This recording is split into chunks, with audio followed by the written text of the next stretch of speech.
If you watch my video on the signs that your two-stroke has low compression, you might be wondering, is it actually low compression or is it just rich jetting? So I'm just going to compare some practical differences that can give you a better idea whether it's rich or low compression. So the first sign that it's probably just rich jetting is if the symptom or symptoms are always staying the same. They're not getting better or worse, unless you have a big change in elevation or temperature, because that'll affect the air-fuel ratio. Sign number two that is probably just jetting is if an air screw adjustment makes a difference in how it runs. And if you want to learn how to tune that, whether you have a 2 or 4 stroke, I got a free guide in the description below. You can do it in just a few minutes. Sign number three that is probably just rich jetting is if the compression is still good. So if you have a kickstart bike and kicking it down or pushing it down, it requires about the same amount of force as it did when you first got the bike or when it was first new, then the compression is still probably good. Or you could just do a simple compression test. And if it's within 10%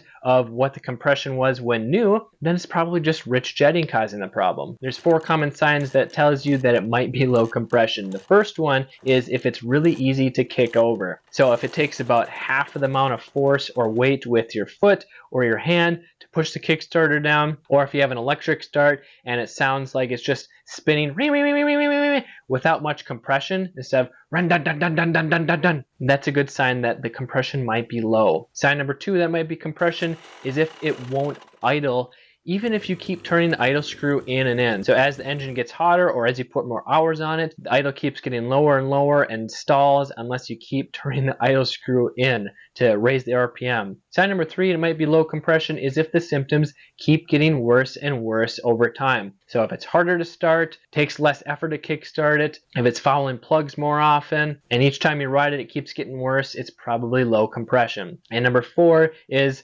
do a simple compression test. If it's 15% or more less than what it was the new, then it has low compression. So if it started out with 150 psi and it's down to 125 psi or less, it's low on compression. And if you want to know what causes low compression and how to fix it, you should check this video right here.